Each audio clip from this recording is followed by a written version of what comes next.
Make sure you dust every day, and don't forget to polish the antiques. This house has been in our family for generations." My mother-in-law Margaret's voice dripped with condescension as she wheeled her designer luggage toward the door. Behind her, my father-in-law Thomas nodded along, barely looking up from his phone. "My name is Olivia, and at 8 months pregnant with twins, I stood in the mansion's grand foyer, trying to keep my composure as Margaret continued her endless list of demands. My husband James was loading their final bags into the car for their month-long Hawaiian vacation. "And remember, the gardener comes on Tuesdays. Make sure he trims the hedges exactly 3 feet high." No more, no less. Margaret paused, eyeing my swollen belly with barely concealed disapproval. "Try not to sit on any of the vintage furniture. In your condition, you might damage something irreplaceable." I bit my tongue, remembering the doctor's warnings about keeping my blood pressure down. James and I had been living with his parents for 6 months while our house underwent renovations. What started as a temporary arrangement had turned into a daily exercise in patience as Margaret micromanaged every aspect of my existence. "Of course, Margaret," I replied, forcing a smile. "I'll take good care of everything." She raised an eyebrow. "See that you do. And please call me Mrs. Anderson. Margaret sounds so informal." As they drove away, James squeezed my shoulder. "I'm sorry, honey. You know how Mom gets about the house. I have to fly out for that conference tomorrow, but I'll be back in 3 days." I watched him pack that evening, a plan already forming in my mind. What my husband and his parents didn't know was that I'd been doing more than just sitting around during my pregnancy.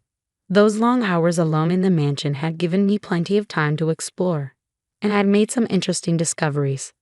The next morning, after James left, I made 2 phone calls. The first was to my best friend Emma, a real estate lawyer. The second was to a historian specializing in architectural heritage. Both conversations confirmed what I'd suspected for months. You see, Margaret's precious family mansion had a secret. While reorganizing the library, against her wishes of course, I found original documents from the 1920s. The house hadn't actually been in the Anderson family for generations as Margaret claimed.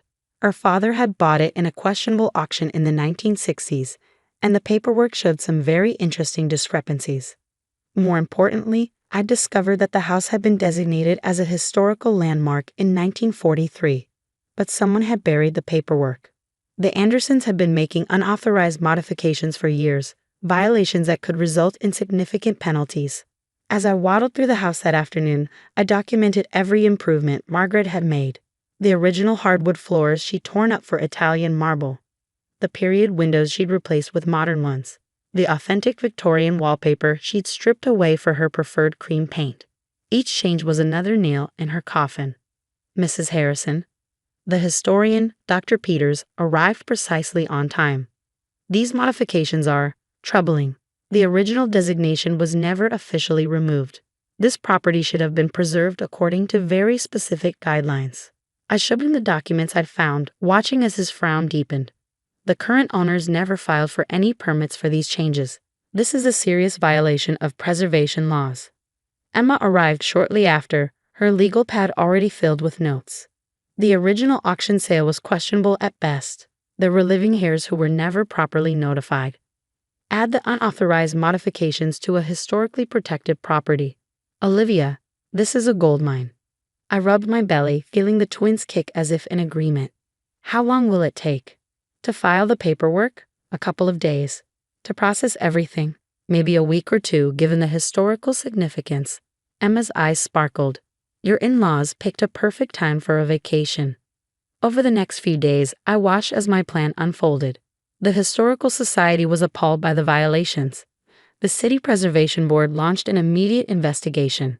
Emma filed all the necessary legal documents, and thanks to some expedited processing and a few well-placed phone calls, things moved quickly. James called every evening, and I assured him everything was fine. "Just taking care of the house, honey, like your mother asked." By the time he returned from his conference, the wheels were already in motion. I showed him the documents over dinner. "James," I said gently, "there's something you should know about your family home." His face paled as he read through the papers. "This can't be right. Mom always said." "Your mother says a lot of things," I replied, pushing another document toward him. "But the truth is, this house never legally belonged to your family. And all those renovations she's so proud of. They're illegal. James sat in stunned silence, the documents scattered across the antique dining table his mother had bragged about importing from France. Why did you tell me sooner? He finally asked, his voice barely above a whisper. Would you have believed me? I countered gently. Every time I've tried to talk about your mother's behavior, you've defended her. But this isn't about personal disagreements anymore, James. This is about legal responsibility. As if on cue, my phone buzzed with a text from Emma. The Historical Society had scheduled an emergency hearing for next week, right before Margaret and Thomas were due to return. The fines alone could bankrupt them, James muttered, running his hands through his hair. And if they have to restore everything to its original condition. I reached across the table and took his hand. There might be a solution, one that could work out better for everyone. Over the next week, James and I worked with Emma and the Historical Society to draft a proposal. The house would be legally transferred to a historical trust, with a provision allowing the current residents to remain as caretakers, provided they follow preservation guidelines. But here's the clever part, Emma explained during our final meeting. As the person who brought these violations to light and initiated the preservation process, Olivia has the right to be named lead conservator. She has final say over all household decisions. James actually laughed at that. Mom's going to lose her mind. She's going to lose a lot more than that if we don't do this, I reminded him. The fines would be astronomical, and there could even be criminal charges for knowingly violating preservation laws. The day before Margaret and Thomas were due to return, we received the final paperwork. Everything was in order, legally binding, and absolutely irreversible. The Historical Society had already scheduled contractors to begin restoring the original features Margaret had destroyed. That evening, as James and I sat in the garden his mother had stripped of its heritage roses in favor of modern hybrids, he turned to me with a worried expression. Are you sure about this? He asked. Mom can make life very difficult when she's upset. I smiled, feeling the twins kick. More difficult than being 8 months pregnant and having to polish her precious antiques every day. More difficult than being told I'm not allowed to sit on the furniture or use the main kitchen. He winced. I'm sorry. I should have stood up to her sooner. Yes, you should have. I agreed. But this isn't about revenge, James. This is about preserving something truly valuable, not just your mother's idea of status symbols. The next morning, right on schedule, we heard the sound of car doors slamming in the driveway. Margaret's voice carried across the lawn as she directed the driver where to place her luggage. I hope that girl hasn't ruined anything, she was saying to Thomas. You know how careless young people can be, especially in her condition. James squeezed my hand as we stood in the foyer, waiting. The front door swung open, and Margaret swept in, already frowning. The hedges are uneven, she announced by way of greeting. Didn't I specifically say 3 feet? And why are there contractors' vehicles parked on the street? Mother. James started, but Margaret was on a roll. And what happened to my Italian marble? There are sample patches of wooden flooring in the corner. Who authorized that? The Historical Society did, Mrs. Anderson. I said calmly, emphasizing her preferred formal address. Or should I say, the people who actually own this house. Her face went white. What are you talking about? This house has been in our family for... No, it hasn't. James cut in, handing her the documentation. And we need to talk about the changes that are coming. Thomas peered over her shoulder as she read, her hands starting to shake. This is ridiculous. You can't possibly. We can, and we have, I said, rubbing my belly absently.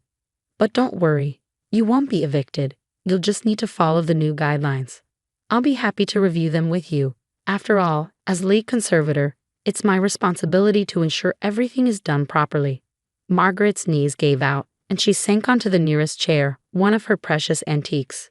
You're in charge? Of my house? The Historical Society's house, I corrected gently, which will be restored to its original glory, as it should have been all along. Now, shall we discuss the new household rules? The transition wasn't smooth, but I hadn't expected it to be. Margaret spent the first week alternating between fits of rage and bouts of theatrical crying. She called every lawyer in town, only to be told the same thing. The Historical Society's claim was ironclad, and her years of unauthorized modifications had left her legally vulnerable. But where will I put my Italian furniture? She wailed one morning, watching as contractors carefully restored the original hardwood flooring. All my beautiful modern updates. The Historical Society has arranged storage for anything that's not period appropriate. I explained, comfortably settled in what used to be her off-limits sitting room. And they're quite interested in documenting the original pieces you removed. You did keep them, didn't you? Her silence was telling.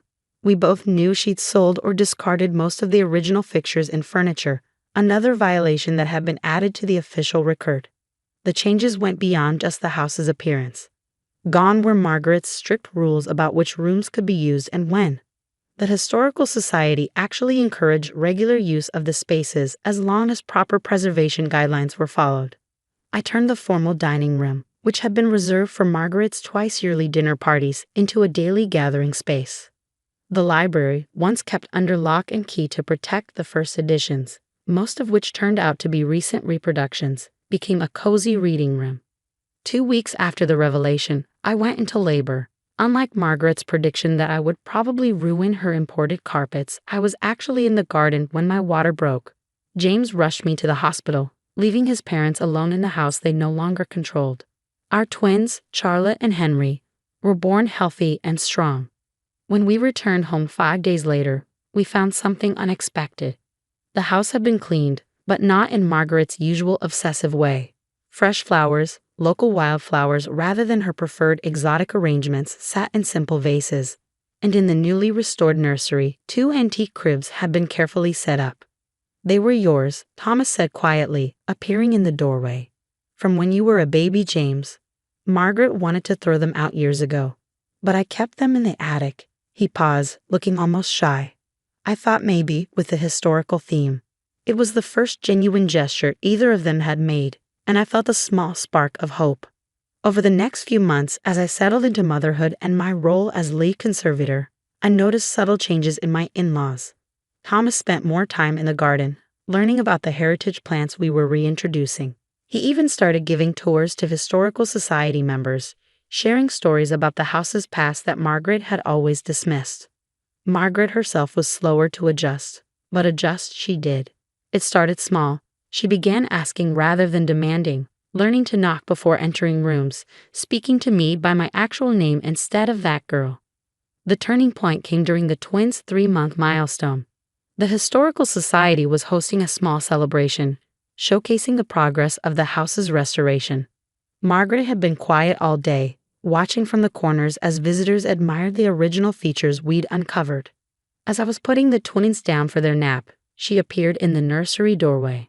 "I never thought it could look like this," she said softly, running her hand along the restored wooden doorframe.